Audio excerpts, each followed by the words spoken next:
Ang mabuting balita ng Panginoon ayon kay San Juan, chapter 20, verse 24 to 29. Si Tomas na tinaguriang kambal, isa sa 12, ay hindi nila kasama nang dumating si Jesus.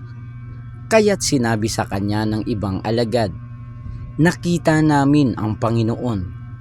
Sumagot si Tomas, "Hindi ako maniniwala hanggat di ko nakikita ang butas ng mga pako sa kanyang mga kamay at naisusuot dito ang aking daliri at hanggat hindi ko naipapasok ang aking kamay sa kanyang tagiliran." Makalipas ang 8 araw, muling nagkatipon sa loob ng bahay ang mga alagad. Kasama nila si Tomas. Nakapinid ang mga pinto, ngunit pumasok si Jesus at tumayo sa gitna nila. Sinabi niya, "Sumainyo ang kapayapaan."